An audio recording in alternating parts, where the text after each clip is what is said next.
Hello and welcome to Access Asia. I'm Yuka Huaye, and here's what's coming up in this show. Japan unveils its biggest defense overhaul since World War II. What does this mean to the world? We'll speak with a military market analyst shortly. Concern about media freedom mounts in India after tycoon Gautam Adani took over a TV channel widely seen as the last bastion of independent journalism in the country. And the trauma of a deadly Halloween crash in Seoul continues to weigh on the people as sorrow turns to anxiety and anger. We start in Japan, where the government has unveiled plans to drastically expand its defense capabilities. In what would be the biggest military build-up since World War II, Tokyo aims to double its defense spending over the next 5 years and install missiles capable of striking an enemy launch site. It also plans to buy Tomahawk missiles from the United States. It's a controversial move, marking another major step away from the country's pacifist constitution that severely limits the use of military force. Prime Minister Fumio Kishida says it's necessary to protect Japan from growing threats from its neighbours. In countries and regions surrounding our country, a strengthening of nuclear and missile capabilities, a rapid military buildup, and attempts to unilaterally change the status quo through power are becoming more pronounced. Do our self-defense forces currently have the capacity to deter a threat to our country? To put it bluntly, their current capabilities are insufficient. Well, for more, let's speak with Dan Darling, Senior International Military Markets Analyst at Forecast International. Dan, thank you so much for joining us. My pleasure. Thank you. So, first of all, does this policy change mark a major turning point for Japan, whose post-war history has been very much shaped by a pacifist constitution, which forever renounced the right to use military force as a means of settling disputes? I think unquestionably it changes the landscape for Japan. Japan has largely relied on United States protection for its post-World War II security. But with rapidly growing threats, obviously the Chinese military buildup, an aggressive posture in the Asia-Pacific region, North Korea's nuclear weapons testing program, which can be turned into a first strike capability, and in general, the invasion by Russia of Ukraine, it's all combined to become a wake-up call for Japan. So this is new territory, and they are trying to essentially become a modern national defense security nation, one that isn't going to be entirely on its heels, but capable of having its own deterrent. So military modernization, but perhaps the most remarkable part of the new plan is building a so-called counter-strike capacity, that is having missiles capable of striking an enemy launch site if there's a threat coming towards Japan. But how does that differ from a preemptive strike? It allows Japan to have the ability to strike back and at distance, and that to date has not been a military capability Japan has possessed. So whereas a preemptive strike would be a first strike, this would be essentially a letting an opponent know, in this case, likely North Korea or China, because those are the two premier existential threats to Japanese national security. It's letting them know that we can hit back deep into your territory quickly and effectively. So it's more of a deterrence. Now, Prime Minister Kishida has pledged to double Japan's defense spending to 2% of GDP by 2027. That will bring it in line with NATO members. But in terms of amount, it would make Japan's the third largest military budget in the world. How will that impact the rest of the world and the global arms market? Well, I mean, first of all, it will impact the immediate environment around Japan, because the number one is largest defense spender is obviously the United States, followed by China.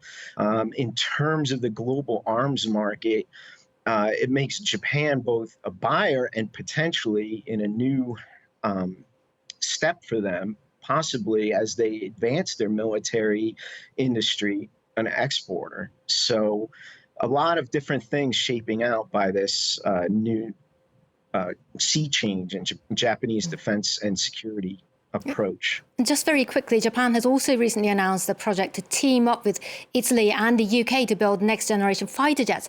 Could this frustrate the United States, perhaps? They will still sell plenty of equipment to Japan. I think the U.S. perspective is simply we need allies in the Asia-Pacific region to help step up, to hem in China's encroachment beyond its first island sea chain. And we need capable allies that can stand with us in conflict and be immediately ready to react. After COVID, I think there's a lot of re-examining of what needs to be produced in country and sourced through allies and not China. So I don't think the U.S. will in any way, shape, and form be frustrated by Japan moving on to the Italian-British fighter project, because simply put, those are allies of the United States as well. Dan Darling from Forecast International, thank you very much for your analysis. In India, a recent hostile takeover of independent broadcaster New Delhi Television by Gautam Adani has made headline news. Adani, the world's third richest man, is close to Prime Minister Narendra Modi, and his vast business empire spanning energy, infrastructure and transportation is now expanding into the media space. And his acquisition of NDTV, seen as the last bastion of independent journalism, had added to growing concern over press freedom in India. Our team on the ground sent us this report. Gautam Adani, the world's third richest man, has now become the largest shareholder of the Indian news broadcaster NDTV, seen as the last independent news channel in the country. Immediately after the hostile takeover, its senior journalist Ravish Kumar resigned. For over 2 decades, he has been the face of the channel. But now it's impossible for him to work with a TV station owned by a close friend of Prime Minister Narendra Modi. So a businessman who is seen as an extension of the government, how can I work under such a person? We will have to see what they choose not to show, what they will make disappear, and instead what they are going to present in their own way. I think after his takeover, pro-government media will be reinforced. If people protest against Adani, will the same reporters who were able to report about it earlier be able to do so now?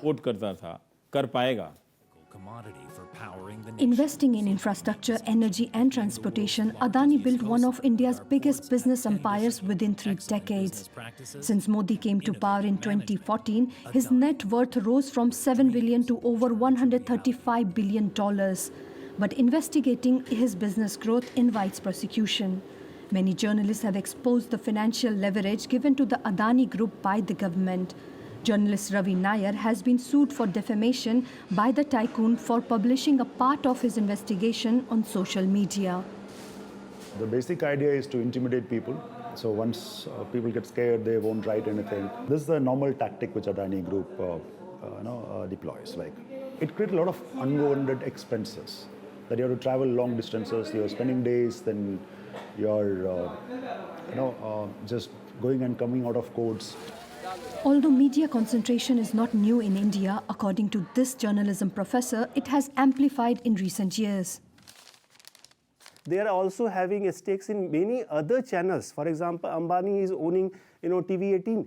Same way in newspapers, Birlas, Tatas, they are having direct or indirect influence. There is a Times of India group, which is owned by one particular family and running so for a long time. Do you think they will be doing charity? They are for commercial use and gains. Since the election of Narendra Modi, India's rank has slipped 10 positions to 158th out of 180 countries in the RSF World Press Freedom Index.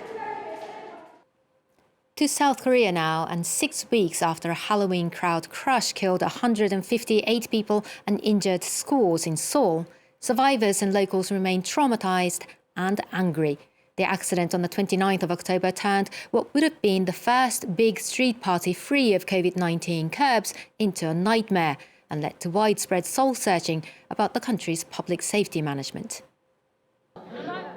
To save a life, you have to find the right spot and the right rhythm. After performing CPR 7 times, I realized that you need a lot of strength in the arms and the core. In a real situation, it would be harder to do it properly. On October 29th, the streets of Seoul were thronged with Halloween revelers. A panicked crowd movement in a narrow street resulted in 158 people crushed to death. The incident has led to a rise in numbers taking CPR classes. It would be useful if more people knew how to do CPR. Unfortunately, we wouldn't necessarily have saved more people just by doing CPR, because it has to be administered within 5 minutes. South Koreans are also raising their voices in protest. At this demonstration, words of sadness turn to anger. Protesters hold President Yoon Suk-yeol responsible.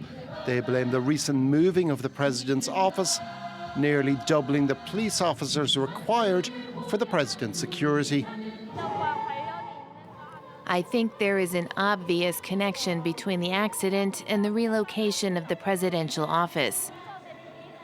The place of the accident is right next to the new office.